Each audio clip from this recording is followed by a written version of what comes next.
Hola, hola, yo soy Giselle Gutiérrez, trabajadora social y abogada familiar, y esto es Giselle Te Orienta. Sean todas y todos bienvenidos. El día de hoy vamos a hablar sobre la fundamental importancia del rol del trabajador social frente al abordaje de situaciones intrafamiliares, porque es necesario darle visibilidad a lo que hace un trabajador social frente al abordaje de situaciones familiares, dado que mucha gente desconoce en realidad cuál es la labor, cuál es la función, cuál es el objetivo de un trabajador social cuando aborda situaciones intrafamiliares, casos de familia.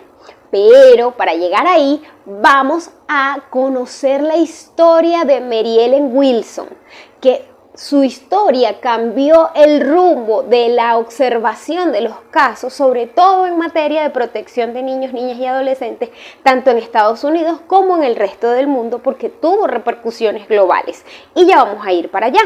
Empecemos con la historia de Mary Ellen. Mary Ellen fue una niña que nació en 1864 en el seno de un hogar de padres inmigrantes que estaban en condiciones de pobreza y vulnerabilidad. Su padre, perseguido por el tema de la pobreza, de que no estaba generando recursos, se enrola en el ejército norteamericano en el bando irlandés y se desprende del hogar. Se desprende del hogar, por un tiempo se dice que estuvo enviando dinero, sin embargo dejó de enviar dinero, probablemente porque haya fallecido en algún conflicto o en su defecto porque se desprendió de su responsabilidad. Al verse desprotegida, la madre biológica de Mary Ellen deja a Mary Ellen con una allegada cuando apenas tenía 18 meses de vida para ella comenzar a generar recursos y generar ingresos para poder subsistir. Prácticamente hizo la tercerización de su maternidad porque dejó enteramente los cuidados de la niña a una allegada para ella poder trabajar. Pasado el tiempo, ella deja de enviar dinero a la allegada. No hay registros claros si esta situación se produjo porque falleció o porque simplemente se desprendió de su responsabilidad. Lo cierto es que la allegada que estaba a cargo de Mary Ellen con su custodia la deja en un centro de organizaciones benéficas del estado de Nueva York para que la niña sea acogida. Aquí la niña pasa un tiempo hasta que es adoptada por la pareja de los Connolly. Los Connolly tenían un antecedente de tener 3 hijos que fallecieron en circunstancias no muy claras por temas sanitarios. Recordemos que antes en el siglo XIX, era muy factible fallecer de alguna gripe o algún malestar sin que hubieran mayores investigaciones al respecto. Lo cierto es que este matrimonio había perdido 3 hijos y decidieron adoptar, aprovechando de la vulnerabilidad de la niña, de que no había mayores requisitos para la adopción. Aceleraron el proceso de la adopción alegando que él era el padre biológico, que la pareja de los Connolly, el hombre era el padre biológico y que ella era una hija ilegítima y que por tanto él quería hacerse responsable de su hija. Bien, la organización benéfica no vio mayores limitaciones a su petición, firmaron y le entregaron la niña al matrimonio de los Connolly. Cuando Mary Ellen era una bebé apenas de 2 años, llega a la casa de los Connolly, empieza a tener toda una vida de calvarios, porque ahí es cuando comienza el abuso, la explotación y el maltrato desde muy temprana edad.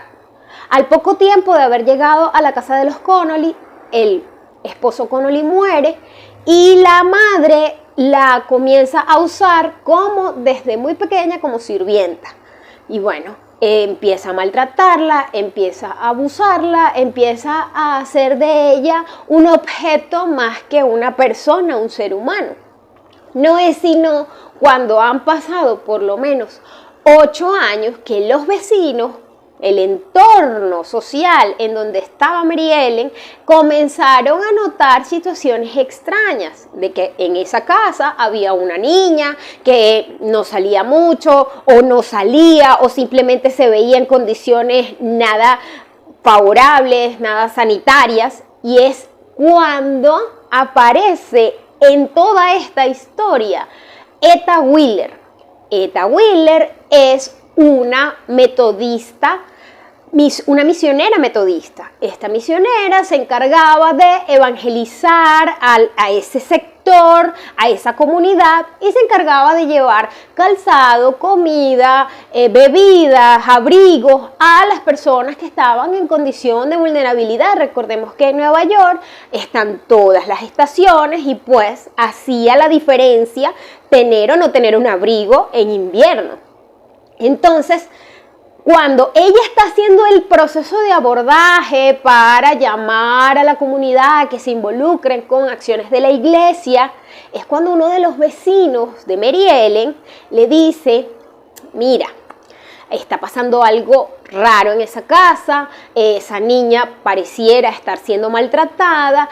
¿Qué te parece si tú, en tu condición de misionera, en tu condición de metodista, puedes intervenir para ver si de alguna manera esa niña puede estar en mejores condiciones?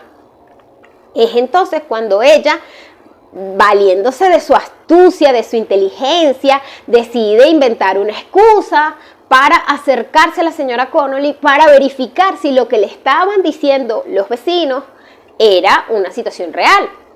En efecto, ella llega a la casa de los Connolly, toca la puerta, decide entablar una conversación, no la dejan pasar más allá del umbral de la puerta, pero sí ella logra ver en efecto que las condiciones generalizadas en las que estaba viviendo una niña de esa edad no eran aceptables para ella, no eran favorables, no hacían nada para su bienestar. Entonces ella decide tomar cartas en el asunto, decide tocar puertas, decide acudir a organizaciones benéficas, decide acudir al juez, incluso a la policía, pero siempre se encontró obstáculos en el camino. Le estuvieron diciendo que no habían regulaciones que protegieran a la niña en cuanto a maltratos o crueldad, que no habían razones ni motivos para separar a la niña si no fuera algo excepcional, y estamos hablando de que excepcional ya era en esos casos la muerte. Y entonces ella se sintió realmente frustrada porque todas las puertas que tocó se le habían cerrado. Y ella se le prende el foco y decide pues tocarle la puerta a la Sociedad Estadounidense Protectora de Animales. Es una sociedad que estaba constituida en función de proteger a los animales en contra de la crueldad dentro del hogar, alegando que como Mary Ellen era parte del reino animal, merecía ser protegida, custodiada y amparada en contra de la crueldad dentro de su hogar. Es así, con estos argumentos y con el apoyo financiero y hasta, si se quiere, político y comunicacional que obtuvo Etta Wheeler a través de esta asociación, fue que se logró que un juez dictara la medida de protección y separara a Mary Ellen de su hogar adoptivo y subiera a la señora Connolly al estrado. Fue un juicio que se dilató porque recordemos que no habían elementos legales o instrumentos legales que protegieran a Mary Ellen de esa situación, pero dada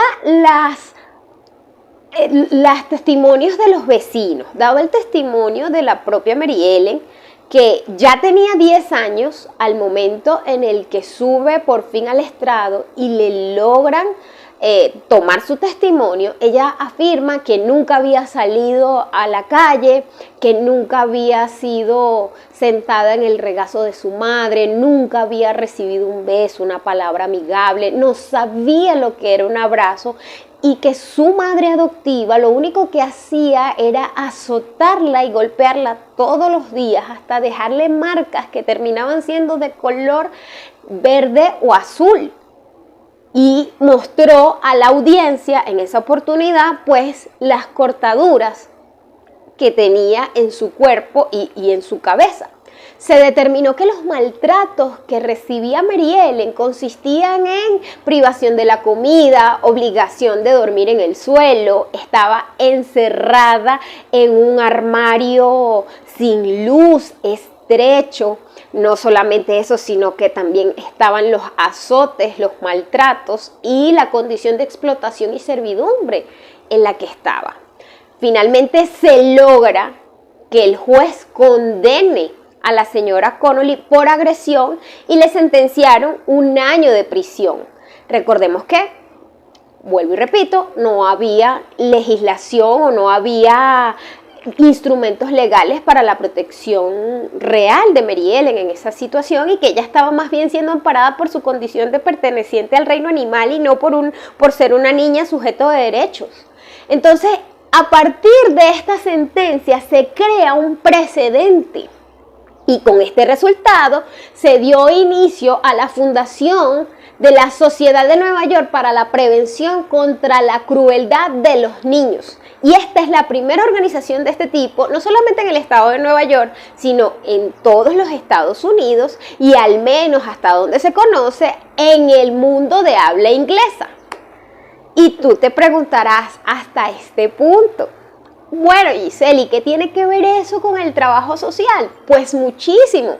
En este caso, aunque Etta Wheeler no haya sido formada para el abordaje científico y metodológico para un caso familiar, como si bien lo está formado un trabajador social, en la actualidad, Etta Wheeler nos dejó a los profesionales del trabajo social un precedente, un legado invaluable que hasta la actualidad sigue vigente, dado que el trabajador social en el proceso de abordaje de situaciones familiares debe tener presente que es un agente transformador que aborda cualquier situación que representen la vulnerabilidad de un derecho o un conflicto intrafamiliar.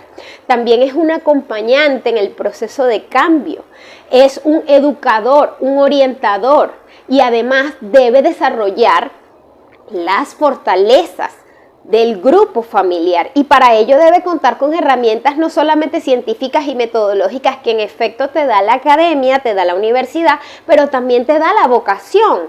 Debe existir la astucia, la audacia, el interés, la perspicacia, pero sobre todo la voluntad de generar todos esos procesos de cambio para que tú puedas marcar la diferencia, porque debes ser un analista bastante acucioso y un observador crítico de la situación para poder hacer todo ese proceso de transformación que es una gran responsabilidad y que si no se llegase a hacer desde los valores esenciales del trabajo social puede caer en negligencia y puede derivar en situaciones realmente lamentables como las que sucedió con el caso de Gabriel Fernández, que es un caso inédito en los que se llevó a juicio a los trabajadores sociales, pero eso es material para otro video. Ahora bien, ¿qué quiero concluir con esto? Que si tú del otro lado de la pantalla estás pensando en estudiar trabajo social o no tienes una noción muy clara de lo que es el trabajador social, pues te involucres con situaciones y casos como este para que entiendas que el trabajador social es de vital importancia para salvar vidas, para marcar la diferencia, para hacer el cambio. Un niño rescatado de situaciones de vulnerabilidad dentro de la familia es un futuro ciudadano que puede estar en mejores condiciones y brindarle a todos una situación mejor. Entonces, para que se quede claro de todo esto que acabo de decir, ten en cuenta que es muy importante el trabajador social en el abordaje de situaciones familiares. Como dato curioso, Mary Ellen, al haber sido rescatada, fue entregada a otra familia donde fue reeducada, fue abrigada con amor y gracias a ello pues pudo tener una adultez normal, tuvo 2 hijas y vivió a la larga edad de 92 años. que si no hubiera sido por la intervención amorosa y audaz de Weta Wheeler, muy probablemente Mary Ellen no hubiera tenido esa larga historia. Y hasta aquí el contenido del video de hoy. Espero que te haya gustado. Si fue así, déjamelo saber con un like y suscríbete para más contenido como este. Te mando muchos besos y abrazos digitales desde mi pantalla. ¡Chao!